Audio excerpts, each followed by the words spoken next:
উম্মতে মুহাম্মাদি এমন এক নবীকে পেয়েছে যেই নবী কিয়ামতের ময়দানে সবাই চিন্তিত থাকবে, সবাই পেরেশান থাকবে, ভীত থাকবে। আমার আপনার নবীও চিন্তিত থাকবেন, তবে নিজের চিন্তায় নয়, বরং উম্মতের চিন্তায় তিনি চিন্তিত থাকবেন। সুবহানাল্লাহ। তাহলে নবীজি আমার আপনার জন্য কত বড় এক নেয়ামত, যেই নবী ওই মদিনায় শুয়ে শুয়ে এখনো উম্মতের জন্য পেরেশান। এই যে আমরা নবীজি দুনিয়ায়, নবীজির কেমন মোহাব্বত, নবীজির কেমন ভালোবাসা, এটা অকল্পনীয়। প্রত্যেকটা নবী তার উম্মতের জন্য তার দিলে দরদ আছে, কিন্তু আমার আপনার নবীর আমাদের জন্য, তার উম্মতের জন্য সবচাইতে দরদ, মায়া, মোহাব্বত বেশি। এত বেশি যে রাসূল সাল্লাল্লাহু আলাইহি ওয়াসাল্লাম উম্মতের দ্বারা কখনো কষ্ট পেলেও কোনো সময় বরদোয়া করেন নাই।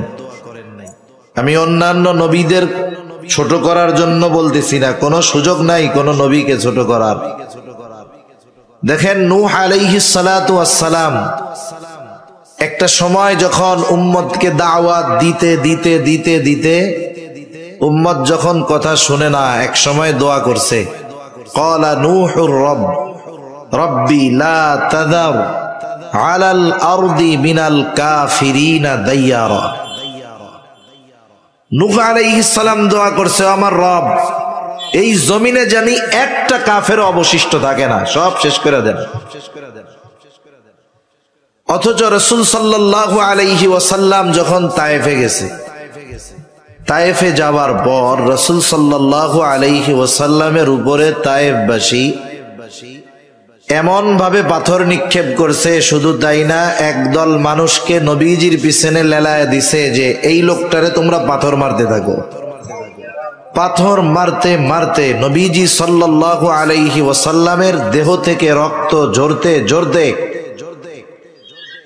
পায়ের যেই জুতা পায়ের সাথে রক্ত জমাট বেঁধে আটকে গেছে, এত পরিমাণ রক্ত নবীজির গা দিয়ে ঝরছে। বিকাল বেলায় ক্লান্ত শ্রান্ত নবী সাল্লাল্লাহু আলাইহি ওয়াসাল্লাম এক জায়গায় গিয়ে শুয়ে আছেন, এতটা দুর্বল। রাসূল সাল্লাল্লাহু আলাইহি ওয়াসাল্লামের কাছে জিবরাইল আমিন হাজির, বলে, ইয়া রাসূলুল্লাহ, আজকে আমি একজন নতুন ফেরেশতাকে নিয়ে আসছি যে আগে পরে আপনার কাছে আসে নাই।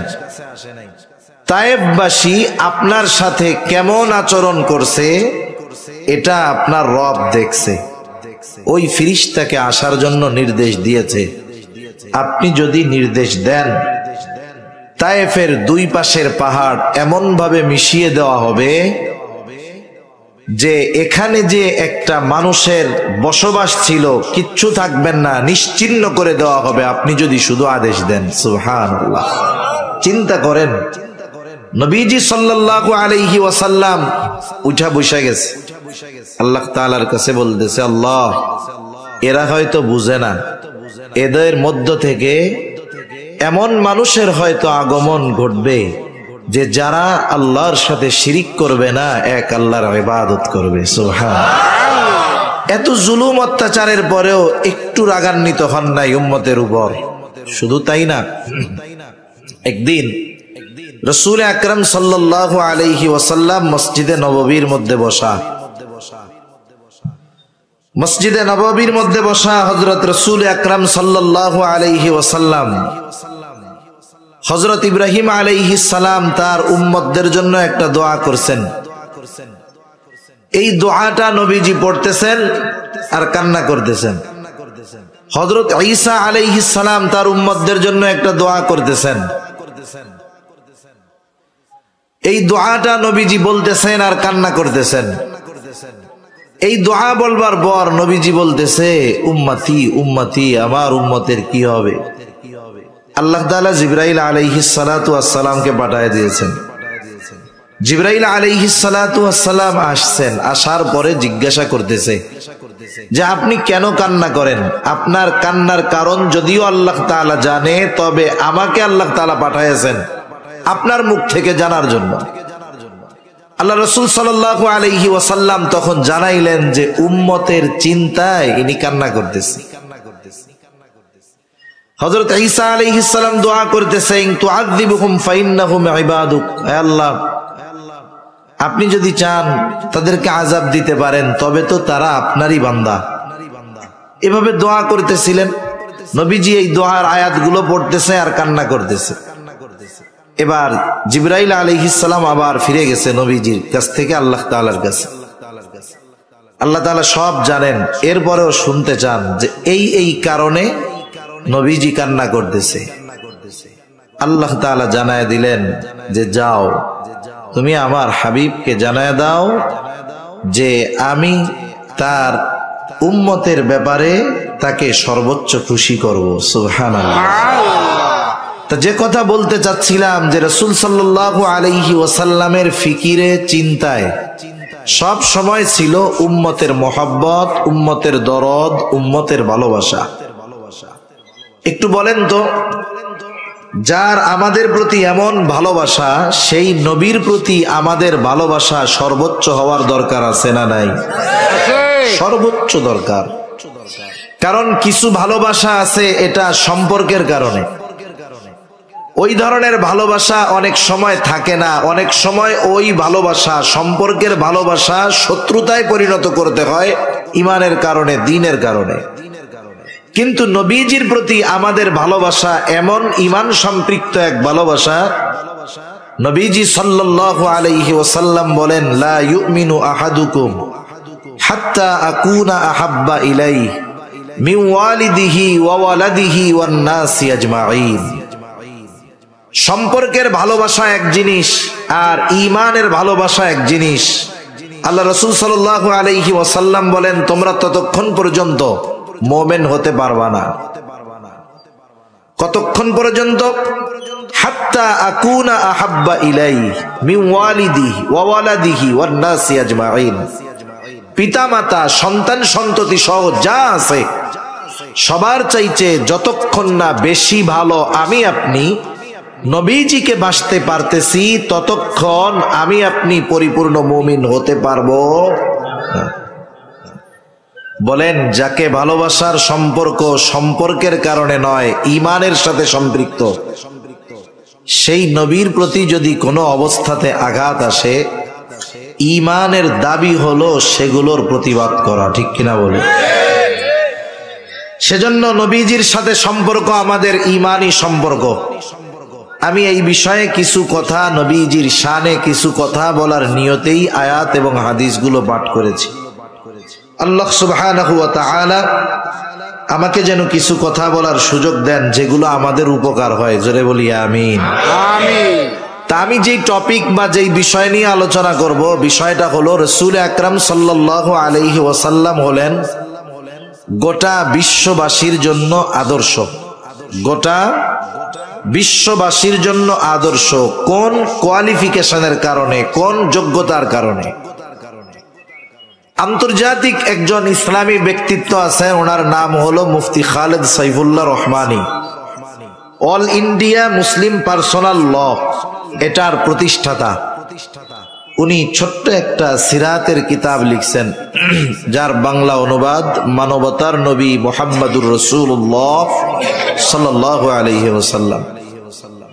এর মধ্যে তিনি কয়েকটা বিষয় উল্লেখ করেছেন যে যেই বিষয়গুলো যিনি গোটা বিশ্ব মানবতার জন্য অনুসরণীয় হবেন, তার মধ্যে কি কি বিষয় থাকার দরকার, উনি ওই জায়গায় কয়েকটা বিষয় উল্লেখ করেছেন। ওই বিষয়গুলোকে সামনে রেখেই আমরা কিছু আলোচনা করব ইনশাআল্লাহ। আমরা দিলের কান দিয়ে শুনবো, আল্লাহ তৌফিক দান করুন। এক নাম্বার, যিনি গোটা বিশ্ববাসীর জন্য আদর্শ অনুসরণীয় হবেন, এক নাম্বার তার মধ্যে যেই জিনিসটা দরকার, যে তিনি কোনো নির্দিষ্ট জাতি, গোষ্ঠী, বংশ, এলাকার জন্য প্রেরিত হবেন না, বরং তিনি প্রেরিত হবেন গোটা সৃষ্টি জগতের জন্য। সুবহানাল্লাহ। রাসূল আকরাম সাল্লাল্লাহু আলাইহি ওয়াসাল্লামের আগে দুনিয়াতে অনেক নবী আসছেন। সব নবী রাসূলদের কথা কোরআনুল কারীমের মধ্যে নাই। 25 জন নবী রাসূলের কথা আল্লাহ তাআলা কোরআনুল কারীমের মধ্যে বলছেন। এর মধ্যে কয়েকজন নবীর ব্যাপারে জানা যায় যে তিনি কোন গোত্র কোন বংশের জন্য নবী হিসাবে প্রেরিত হয়েছিলেন। যেমন আল্লাহ তাআলা কোরআনুল কারীমের মধ্যে এক জায়গায় বলেন, ওয়া ইলা আদিন আখাহুম হুদা قال يا قوم اعبدوا الله ما لكم من إله غيره। আল্লাহ রাব্বুল আলামিন বলেন, ওয়া ইলা আদিন আখাহুম হুদা, আমি হযরত হুদা আলাইহিস সালামকে আখাহুম হুদা, আদ গোত্রের জন্য তাদের ভাই হুদা আলাইহিস সালামকে নবী হিসাবে প্রেরণ করেছি। তার মানে হযরত হুদা আলাইহিস সালাম ছিলেন আদ গোত্রের জন্য নবী। আল্লাহ তাআলা এরপরে বলেন, ওয়া ইলা মাদিয়ানা আখাহুম শুআইবা, মাদিয়ানবাসীর জন্য আমি তাদের ভাই শুআইব আলাইহিস সালামকে নবী হিসাবে প্রেরণ করেছি। ওয়া ইলা সামুদা আখাহুম সালিহা, আল্লাহ তাআলা বলেন আমি সামুদ গোত্রের জন্য তাদের ভাই সালেহ আলাইহিস সালামকে নবী হিসাবে প্রেরণ করেছি। হযরতে মূসা আলাইহিস সালাতু ওয়াস সালাম কত জলিলুল কদর পয়গম্বর, পবিত্র কোরআনুল কারীমের মধ্যে এককভাবে সবচাইতে বেশি যার নাম আল্লাহ তাআলা নাজিল করেছেন তিনি হলেন হযরত মূসা আলাইহিস সালাম। 160 বারের উপরে শুধু মূসা আলাইহিস সালামের নাম কোরআনুল কারীমের মধ্যে আছে। শুধু তাই না, তিনি তো এমন জলিলুল কদর পয়গম্বর যিনি সরাসরি তুর পর্বতে গিয়ে আল্লাহ তাআলার সাথে কথা বলতেন। আল্লাহ তাআলা বলেন, ওয়া কাল্লামাল্লাহু মূসা তাকলিমা। আল্লাহ রাব্বুল আলামিন মূসা আলাইহিস সালামের সাথে সরাসরি কথা বলতেন। তিনি বনি ইসরাইলের জন্য নবী, গোটা বিশ্ববাসীর জন্য নবী না, বরং ইহুদিরাও এই দাবি করে যে মূসা আলাইহিস সালাম শুধুমাত্র ইহুদিদের জন্য নবী, বনি ইসরাইলের জন্য নবী। আমাদের আদি পিতার নাম কি একটু বলেন না? হযরত আদম আলাইহিস সালাম।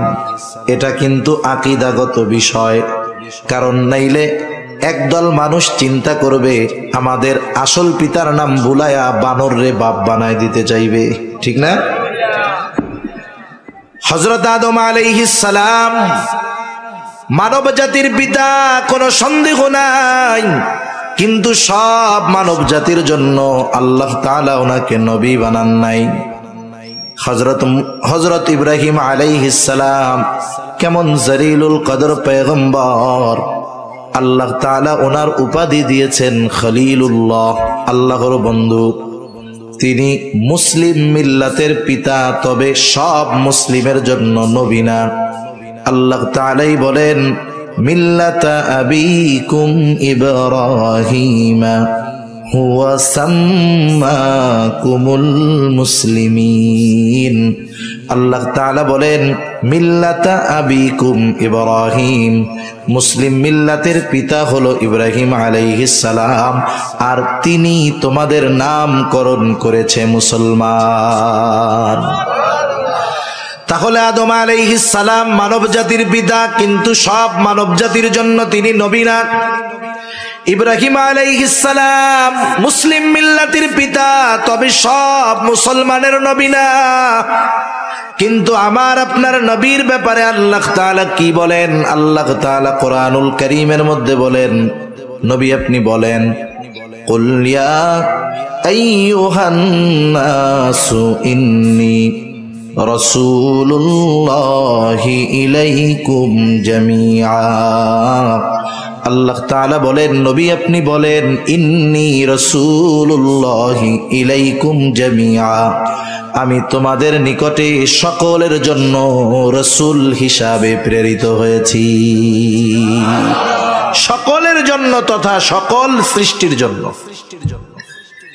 তাহলে দেখেন, আপনাদের এলাকার একজন মাননীয় এমপি মহোদয় আছে না? বলেন তো ওনার এমপিত্বের সীমানা কত দূর? ভোলা জেলা, উনি এই ভোলা জেলার বাইরে এমপি হিসাবে উনি পাওয়ার প্রয়োগ করতে পারবেন না, কারণ ওই এলাকায় আর একজন এমপি আছে না নাই? তাহলে বোঝা গেল এই যে পাওয়ার, এটার একটা নির্দিষ্ট সীমারেখা আছে, উনি ওনার সীমার বাইরে গিয়ে পাওয়ার দেখাতে পারবেন না। এটা একটা রুলস, এটা একটা নিয়ম। প্রত্যেকটা নবীর ক্ষেত্রে এমন হয়েছে, ওনাকে যেই এরিয়ার জন্য নবী হিসাবে প্রেরণ করা হয়েছে উনি ওই এরিয়ার মধ্যে দাওয়াতি কাজ করেছেন। বরং কখনো এমন হয়েছে একসাথে একাধিক নবী, অনেক নবী একসাথে দুনিয়ায় ছিলেন। যেমন কোরআনুল কারীমে প্রসিদ্ধ দুইজন নবী, হযরত ইব্রাহিম আলাইহিস সালাতু ওয়াস সালাম, ওই সময় পাশেই নবী ছিল হযরত লূত আলাইহিস সালাম, ইব্রাহিম আলাইহিস সালামের ভাগিনা। মূসা হারুন আলাইহিস সালাম দুই ভাই একসাথে নবুয়ত পেয়েছেন, দুইজনই নবী ছিলেন। হযরত ঈসা ইয়াহইয়া আলাইহিস সালাম এক সময় ছিলেন। এই রকম প্রত্যেকটা নবীর জন্য তার নবুয়তির একটা সীমানা ছিল, একটা এরিয়া ছিল। কিন্তু আমার আপনার নবীজির নবুয়তির পরিধি, সীমানা কত দূর, কত দূর। আমরা প্রতিদিন প্রতি রাকাত নামাজে ইমামের পেছনে যখন নামাজ পড়ি, ইমামের কেরাত, মুসল্লির কেরাত, ইমাম সাহেব তিলাওয়াত করেন, আমি আপনি যখন একা নামাজ পড়ি, সুন্নাত পড়ি, বিতির পড়ি, নফল পড়ি, আমি আপনি তিলাওয়াত করি। তার মানে জামাতে পড়ি আর একাকি পড়ি, প্রত্যেক নামাজে সূরা ফাতিহা আছে কি নাই? সূরা ফাতিহার প্রথমেই আমরা বলি আলহামদুলিল্লাহি রাব্বিল আলামিন। আমরা বলি সকল প্রশংসা আল্লাহর জন্য, যিনি রব্বুল আলামিন, যিনি জগৎ সমূহের প্রতিপালক। আলম এক বচন, আলামিন বহু বচন, তার মানে জগৎ একটা নয়, অনেক। সব জগতের রব, প্রতিপালক যিনি, তিনি কে? তাহলে আল্লাহ হলেন রব্বুল আলামিন। ওই আল্লাহ আমার আপনার নবীজির ব্যাপারে ঘোষণা দেন।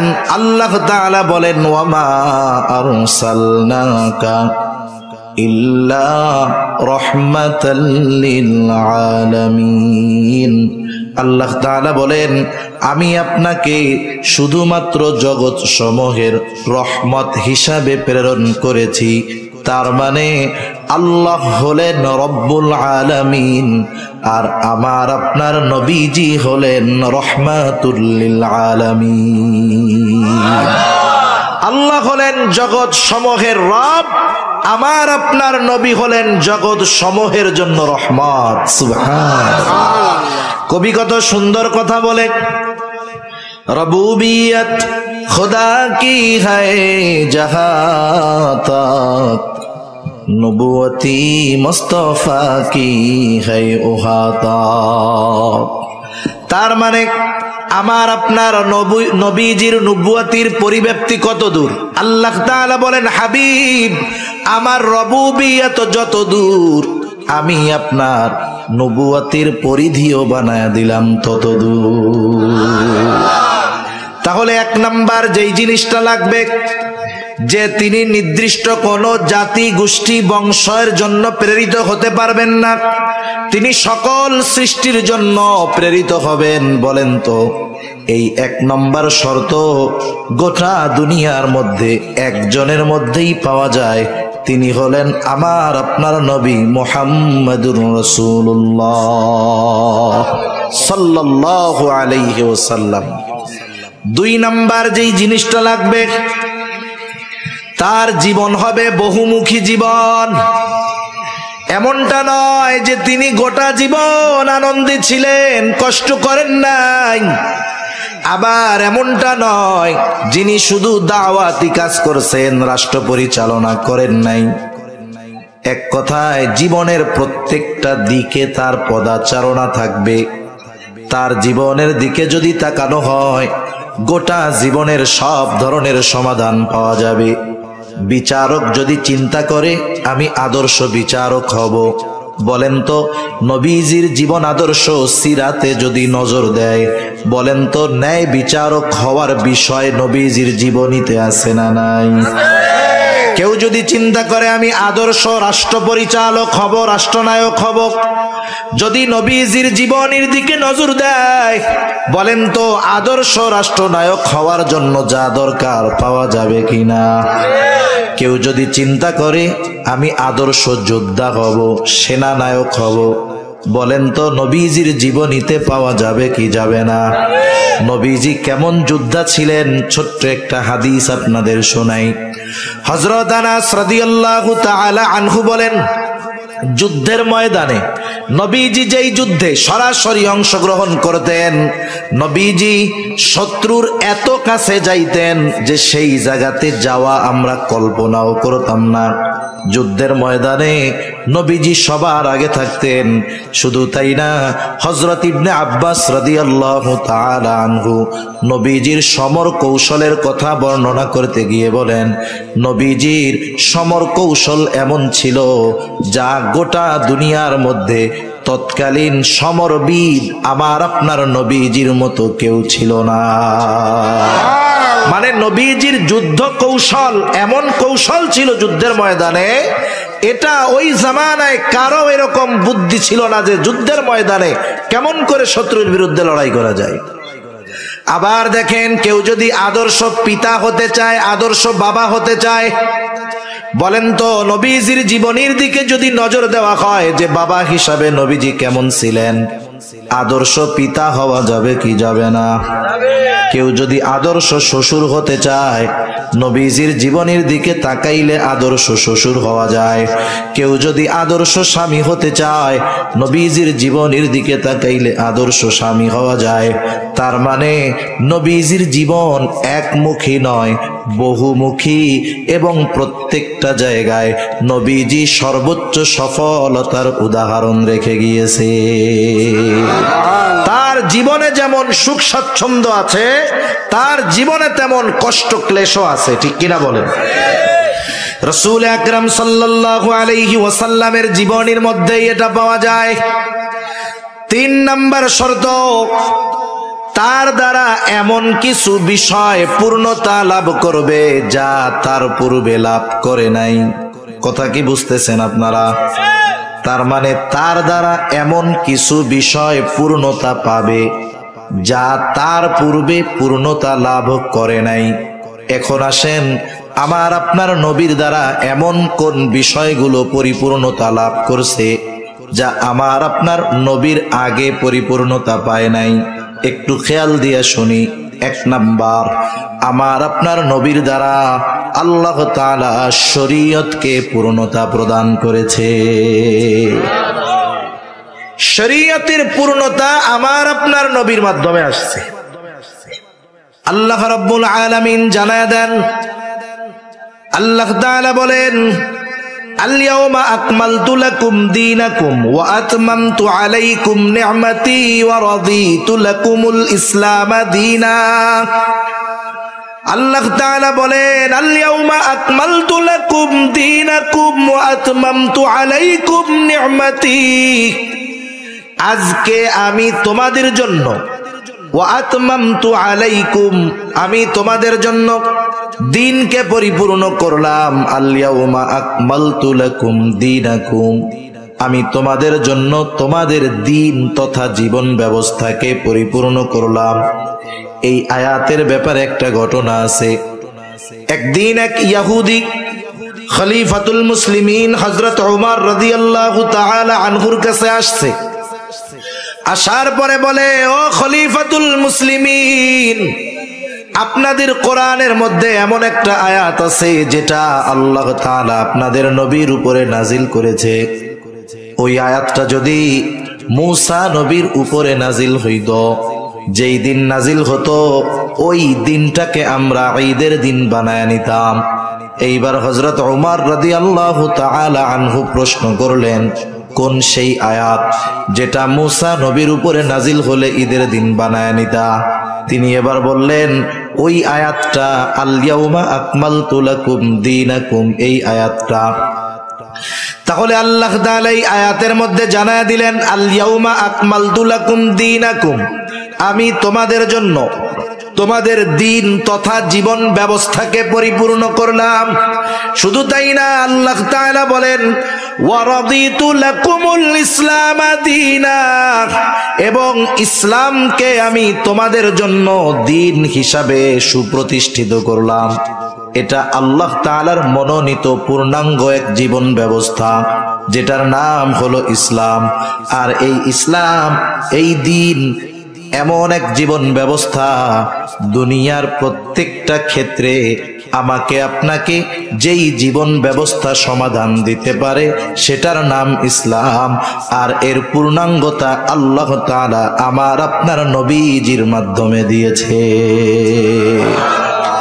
ইসলাম এমন এক জীবন ব্যবস্থা, দুনিয়ার এমন কোন বিষয় নাই যেটা ইসলাম সমাধান দিতে পারে না। সুবহানাল্লাহ বলেন। সব কিছুর সমাধান ইসলামের মধ্যে আছে, শুধু আমাদের মেনে নেওয়ার মন মানসিকতা দরকার। তাহলে 1 নাম্বার পূর্ণতা লাভ করেছে শরীয়ত জীবন ব্যবস্থা। 2 নাম্বার আল্লাহ তাআলা পাশাপাশি বলেন ওয়া আতমামতু আলাইকুম নি'মাতি, আমি আমার নেয়ামত তোমাদের জন্য পরিপূর্ণ করলাম।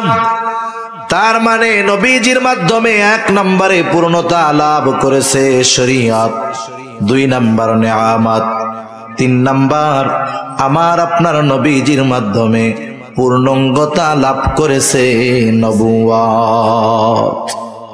আল্লাহ রাব্বুল আলামিন আমার আপনার নবীজির নবুয়তির ব্যাপারে ঘোষণা দিয়েছেন।